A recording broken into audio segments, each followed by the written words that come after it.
Hello student, कैसे हैं आप सब। एक बार पुनः आप सभी का आपके अपने चैनल शिव कोचिंग क्लासेस पर स्वागत है। Class 12th maths NCERT chapter 3 चल रहा है आप व्यू, जिसमें हम लास्ट प्रश्नावली पढ़ रहे हैं। ठीक है, 3.9 एक्सरसाइज चल रहा है। आप व्यू के व्युत्क्रम निकालना है और इसके पहले भी मैंने एक वीडियो बनाया था जिसमें 3.9 के 2 क्वेश्चन कराया था। क्योंकि लेंदी क्वेश्चन है, थोड़े से लंबे हल होते हैं, इसलिए थोड़ा सा टाइम लग जाता है। तो चलिए देखते हैं आज कुछ प्रमुख क्वेश्चनों को जो कि महत्वपूर्ण है और यहाँ से प्रश्न हर वर्ष पूछा जाता है, इसलिए आपसे आग्रह है कि आप अच्छे से पढ़ें। ठीक है, तो चलिए देखते हैं आज का पहला क्वेश्चन। तो देखिए, पहला क्वेश्चन है, प्रारंभिक पंक्ति रूपांतरण के उपयोग से या प्रयोग से आप व्यू का व्युत्क्रम ज्ञात कीजिए। व्युत्क्रम निकालना है हमको और आपके पास आप व्यू देके रखा है 2 0 -1 5 1 0 0 1 3, ये आप व्यू है। और जैसा कि यहाँ पर a बराबर नहीं देके रखा है तो हम मान लेंगे कि a बराबर इतना है। तो चलिए मान लेते हैं, कुछ हल इस पर मैंने करके रखा है। तो देखिए a बराबर कितना है, तो 2 0 -1 5 1 0 0 1 3, ये a बराबर मान लिया हमने। इसके बाद प्रारंभिक पंक्ति का रूपांतरण का जो नियम है a बराबर ai के प्रयोग से, तो ये आपको लिखना पड़ेगा। ठीक है, अब इस पर मैंने हल क्यों कर रखा है, क्योंकि टाइम थोड़ा सा ज्यादा एक्सपेंड हो जाता है हल करते समय। मैं आपको समझा दूंगा। देखिए यहां पर a की वैल्यू मैंने रख दी है ना, और यहां पर जो i का मान है इसका रखा, मैं तत्समक आव्यूह रख दिया मैंने। और यहां पर a है, मतलब मैट्रिक्स है, हमें इनवर्स निकालना है, व्युत्क्रम निकालना है। ठीक है, इसलिए मैंने यहां पर a का मान नहीं रखा है।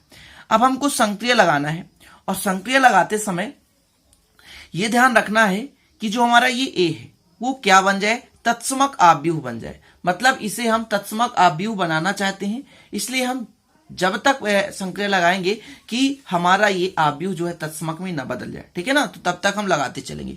तो पहला हम संक्रिय लगाने वाले हैं। देखिए R1 में 1/2 का भाग दे रहे हैं। कैसे, यहां पर हमें 1 लाना है तो 2 है, तो 2 का जब भाग देंगे तो 1 हो जाएगा। क्लियर, इसलिए हम R1 में 2 का भाग दे रहे हैं। तो देखिए हमने भाग दे दिया तो यहां बचा 1 2 के जगह, और 0 पे 2 का भाग देंगे 0 ही आएगा।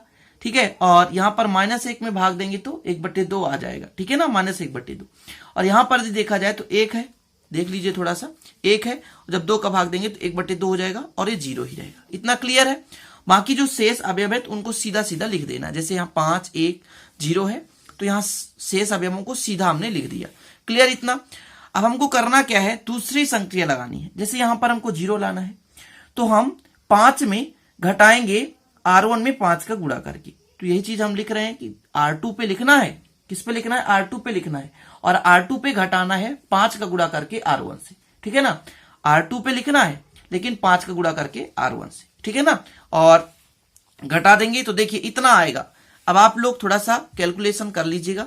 जैसे यहां पर 5 है तो 5 में 5 घटाएंगे 0 आएगा, 1 में 0 घटाएंगे क्योंकि 0 का 5 से मल्टीप्लाई करेंगे तो 1 ही आएगा। इसी प्रकार यहां से जब घटाएंगे तो माइनस माइनस प्लस हो जाता है, तो +5/2 हो जाएगा।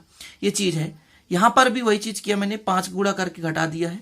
ठीक है, तो ये चीज आ चुका है आपका। ठीक है, अब करना क्या है, यहां पर भी मैं 0 लाना चाहता हूं, 0 लाना चाहता हूं। यदि देखिए 1 है, जब इस पर 0 लाना चाहूंगा तो कुछ भी नहीं करूंगा, इस पे इसको घटा दूंगा, मतलब R3 पे R2 को घटा दूंगा। तो यहां पर संक्रिया लगा हुआ है, कहीं R3 पे लिखना है और R3 - R2, मतलब R3 पे R2 को घटाना है। तो अब इसके आगे मैं लिख के दिखा दे रहा हूं कितना हो जाएगा। तो यहाँ 1 है और यहां पर आपका 0 है तो 0 रहने दीजिए, 1 0 -1/2, फिर यहाँ पे 0 1 5/2। जब घटाएंगे कितना आ जाएगा, 0 आ जाएगा, 0। 3 में इसको घटाएंगे ना तो कितना होगा, 1/2 आएगा। कितना आएगा, 1/2 आएगा। इतना हो गया संक्रिया। इसके बाद आपका इधर जो भी है उसको लिखे ऊपर वाले को, 1/2 0 0 -5/2 1 0। अब इस पे घटाएंगे तो माइनस माइनस प्लस हो जाएगा, 5/2, और यहां पर 1 हो जाएगा, और 1 में 0 घटाएंगे तो कितना होगा, 1 ही आएगा। चलिए इतना कर दिया हमने। इतना आपको कोई प्रॉब्लम नहीं होनी चाहिए। प्लस माइनस जरूर ध्यान देना है कि 0 में 1 जब घटाएंगे तो माइनस आएगा, क्योंकि यदि प्लस माइनस गड़बड़ हुआ तो सब गड़बड़ हो जाएगा। अब एक काम करते हैं कि हमको लाना है 0, जैसे यहां पे 0 लाना है तो हम संक्रिय लगा रहे हैं। देखिए संक्रिय कौन सा लगाएंगे कि R1 पे लिखना चाहते हैं, लेकिन R1 पे ही R3 को जोड़कर, R1 पे ही R3 को जोड़कर। ठीक है ना, तो कर दीजिए तो कितना आएगा, 1 आएगा और 0 आएगा, 0 से जुड़ेगा तो, और ये माइनस प्लस 0 हो जाएगा, 0 हो जाएगा, 0 1 5/2 और 0 0 1/2, ये हो चुका है। इसके बाद इधर देखा जाए, इसको जोड़ेंगे तो 1/2 और 5/2 जोड़ेंगे तो आएगा 6/2, और 6/2 में 2 का भाग जाएगा तो बचेगा 3। फिर यहां जब जोड़ेंगे तो -1 ही आएगा और यहाँ 1 ही आएगा, ठीक है ना। और बाकी ये आपके पास -5/2 है, 1 है, 0 है, 5/2 है और -1 है और +1 है, और यहाँ पर 1 है, a है तो a लिख दीजिए। अब हमको क्या करना है, यहाँ पे 0 लाना है। पहले यहाँ पे हम 0 लाना चाहते हैं तो इस पे 5 का गुणा करके घटा देंगे, इस पे 5 का गुणा करके घटा देंगे। ध्यान दीजिए कि संक्रिया लगा रहे हैं, R2 पे लिख रहे हैं और R2 से ही घटाना है, लेकिन 5 का गुणा करके R3 पे, ठीक है। इस संक्रिया का हम प्रयोग करेंगे। कोष्टक लगा दिया करो ताकि दिक्कत ना हो सके, यहां भी आप कोष्टक लगा सकते हो। चलिए तो कितना हो जाएगा, 1 0 0 कर दीजिए, 0 1, ये 0 हो जाएगा, ठीक है ना। घटा दिया हमने, 0 0 1/2 आ गया, ये आपका मैट्रिक्स हो चुका है। चलिए इसके बाद यहां पर 3 -1 1 ही रहेगा। अब इस पे करना है भाई, किसका गुणा किया था मैंने, 5 का किया था। जब इस पे 25 का गुणा करेंगे तो 5 का गुणा करेंगे तो 5 25 हो जाएगा। यहां पर यदि गुणा करेंगे 5 का तो 5 25 हो जाएगा, और फिर घटाएंगे तो प्लस हो जाएगा 30, और सॉरी 5 25 और -25 और -5 -30 और 30/2 अर्थात -15 आएगा, ठीक है। थोड़ा सा ध्यान दीजिएगा, यहां पे आपका है 1 और 1 में हम -5 घटाएंगे 5 का गुणा करके तो प्लस आ जाएगा, तो माइनस माइनस प्लस हो जाता है, तो 5 1 कितना होगा, 6 होगा, ठीक है ना। मैंने क्या कहा, R2 पे ही घटाना है, लेकिन R3 में 5 का गुणा करके, ठीक है ना। तो 0 -5 तो -5 हो जाएगा, इतना क्लियर। और आपका 5/2 तो 5/2 रहेगा, -1 रहेगा, 1 रहेगा, ये हो गया। और यहां पर a लिख दीजिए, कोई दिक्कत नहीं, इतना तो आसान है। अब आगे करना क्या है कि बस यहां पर हमारा कितना आना चाहिए, 1 आना चाहिए। तो 2 एक्स्ट्रा दिख रहा है, तो एक काम करते हैं, इस पे 2 का गुणा कर देते हैं, तो एक संक्रिया लगाएंगे, वो भी कौन सी संक्रिया की, R3 पे हम लिखना चाहते हैं, और 2 का ही R3 पे गुणा करके इस संक्रिया का प्रयोग करते हैं, तो आपका पूरा आंसर आ जाएगा 1 0 0 0 1 0 और 0 0 1 आएगा। ये हो गया आपका कंप्लीट। और इधर हो जाएगा आपका कितना, यहाँ पर 3 -1 1 है, ठीक है ना। तो 3 -1 1 हो जाएगा, -15 6 -5 2 का हम गुणा करेंगे तो यहाँ पर बचेगा 5 -2 और 2। ये आपका आ चुका है आइडेंटिटी मैट्रिक्स, और इधर जो आव्यूह प्राप्त हुआ वो आपका व्युत्क्रम आव्यूह प्राप्त हो चुका है। अतः आपको लिख देना है A इनवर्स इक्वल कितना हो जाएगा, 3 -1 1 -15 6 -5 और कितना हो जाएगा, 5 -2 2। इस प्रकार से आपका करेक्ट आंसर हो चुका। तो पहला क्वेश्चन समझ में आ गया होगा, थोड़ा सा लेंदी है, लेकिन आप लोग विधिवत यदि करेंगे तो कोई दिक्कत नहीं होगी, ठीक है। तो चलते हैं, देखते हैं दूसरा क्वेश्चन। तो चलिए देख लेते हैं दूसरा क्वेश्चन। आपके पास आव्यूह है 1 2 -2 -1 3 0 2 -2 1 का व्युत्क्रम ज्ञात कीजिए। व्युत्क्रम हमको निकालना है, ठीक है। तो चलिए सबसे पहले यहाँ पर माना मान लेते हैं कि माना a बराबर कितना आपके पास 1 2 -2 -1 3 0 0 -2 1, ठीक है। तो आपके पास ये आपको आव्यूह मिल चुका है, और हमको प्रारंभिक रूपांतरण का प्रयोग करना है, तो a बराबर ai के प्रयोग से करेंगे, ठीक है ना। a बराबर ai, जहां ये आपका क्या है, मैट्रिक्स देके रखा है, और I क्या है, तत्समक आव्यूह है, ठीक है ना, आइडेंटिटी मैट्रिक्स है। तो यहां पर हम आइडेंटिटी मैट्रिक्स का मान रखेंगे। तो देखिए यहां पर a का मान मैंने रख दिया 1 2 -2 -1 3 0 0 -2 1, ठीक है। और यहाँ पर आइडेंटिटी मैट्रिक्स तत्समक आव्यूह में होता क्या है कि विकर्ण के जो अवयव हैं वो 1 1 होते हैं, बाकी शेष जो होते हैं 0 होते हैं, ठीक है ना।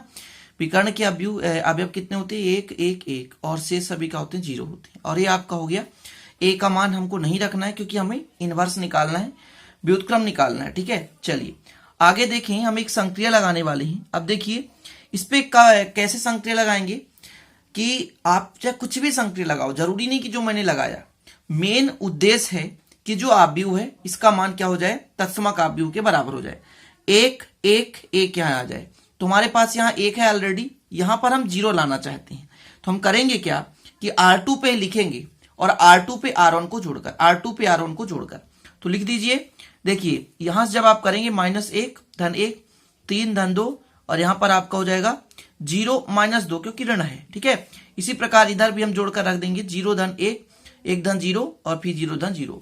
इसको जब आप देखेंगे टोटल कितना आएगा, तो ऊपर नीचे पंक्ति में कोई बदलाव नहीं होगा, 1 और 1 0 हो जाएगा, 3 2 5 हो जाएगा, 0 -2 बराबर -2 हो जाएगा, ठीक है। यहां पर देखा जाए तो 1 हो जाएगा, यहां पर भी 1 हो जाएगा और यहां पर 0 हो जाएगा। तो ये हो गया A, ठीक है ना। अब हमको दूसरा संक्रिय लगाना है। यहां पर हमारा 2 0 प्राप्त हो चुका, यहां 0 यहां 0 यहां और यहां 0 होना चाहिए और साथ में 5 के जगह 1 हो जाए। तो एक काम करते हैं, यदि इस पे 2 का गुणा करके इसके साथ जोड़ दूं तो 2 दूना 4 -4 हो जाएगा, 5 - 4 बराबर 1 हो जाएगा, ठीक है ना। तो ये हो चुका। यहां पर देखें आप, तो पहला पंक्ति दूसरा पंक्ति कोई बदलाव नहीं होगा, 0 तो 0 होगा, 5 और 2 दूनी 4 जोड़ेंगे तो 1 आएगा, ठीक है ना। यहां पर देखें तो -2 है और यहां पर 2 का गुणा करेंगे और जोड़ेंगे तो -2 + 2 0 हो जाता है, तो यहां पर 0 हो चुका है। यहां पर देखिए तो आप 2 का गुणा करके करेंगे तो ये 0 है, कोई बदलाव होगा ही नहीं, तो 0 के साथ 1 का योग करेंगे तो 1 ही आएगा। यहां पर भी 2 का गुणा करेंगे 0 के साथ तो 0 आएगा, फिर 1 का योग करेंगे तो 1 ही आएगा। इसी प्रकार यहां पर 2 का गुणा करेंगे और 0 के साथ जोड़ेंगे 2 आएगा। तो इस प्रकार से इतना हो चुका है आपका। अब हमको लाना क्या है, अब यहां पर हमारा 0 आ जाए, बाकी 1 1 तो मिल चुका है। तो यदि हम कहें कि R1 पे लिखना चाहते हैं, R1 पे लिखना चाहते हैं, ध्यान दीजिएगा, R1 पे लिखना चाहते हैं और R1 में R3 को जोड़कर, तो हम एक संक्रिय लगाएंगे। वो संक्रिय कौन सा रहेगा, R1 पे हम लिखना चाहेंगे और R1 पे R3 को जोड़कर ये संक्रिया लगाएंगे। क्लियर है ना, यही संक्रिया हमारा रहेगा। तो लिख दीजिए भैया, तो R1 पर लिखना चाहेंगे तो 1 धन 0 बराबर कितना होगा 1 और 2 में 2 जोड़ेंगे 0 आ जाएगा और -2 में 1 जोड़ेंगे तो आपका -1 आएगा। चलिए कोई बात नहीं, कुछ तो मिला है ना, कुछ चेंजेस हुआ और यहां पर हो जाएगा 0 और -2 और यहां पर हो जाएगा कितना, यहां पर 1 है तो 1 रहने दीजिए। ये संक्रिय लग चुका है और यहां पर यदि करेंगे तो हम क्या कर रहे हैं, केवल जोड़ रहे हैं। तो 1 0 जोड़ेंगे तो 1 ही आएगा, 0 को 0 से जोड़ेंगे तो 0 आएगा, 0 को 1 से जोड़ेंगे तो 1 आएगा। यहां पर 1 1 2 रहने दीजिए, 0 0 1 ये रहने दीजिए और आपका ही हो गया A। अब हमें यहां पर 0 लाना है, ध्यान दीजिएगा, यहां पे 0 लाना है, ठीक है ना। तो अब करेंगे क्या, या कि यहां पर पुनः लाना चाहते हैं तो एक काम करो कि R1 पर पुनः लिखना चाहते हैं, लेकिन गड़बड़ हो जाएगा, पहले यहां पर 0 ले आते हैं। तो R3 पर हम लाना चाहते हैं और R3 पे ही जोड़ेंगे, R3 पे ही जोड़ेंगे R2 पे मल्टीप्लाई करके, R2 पे 2 का मल्टीप्लाई करके, देख लीजिए 2 का मल्टीप्लाई करेंगे 0 आ जाएगा। तो जो पंक्तियां उनको शेष आप लिख दो, ठीक है। यहां पर यदि करेंगे तो देखिएगा R3 पर लिखेंगे 2 का गुणा करके, तो 2 1 कम 2 में करेंगे 0 आ जाएगा ना कि नहीं आएगा, जी हाँ आएगा। तो ये मिल चुका है आपका व्यू। और इधर यदि देखा जाए तो पहले में कोई बदलाव नहीं होगा, दूसरे में भी कोई 1 1 2 ये 1 है ना, ठीक है 1 है। यहां पर देखा जाए तो हमको करना क्या है कि R3 पे जोड़ना है 2 का मल्टीप्लाई करके। तो जब आप 2 का मल्टीप्लाई करोगे 0 से जोड़ोगे 2 ही आएगा, यहां पे भी 2 आएगा और 2 दूनी 4 1 5 हो जाएगा। ये आपका हो चुका, क्लियर, ये हो गया, ठीक है ना।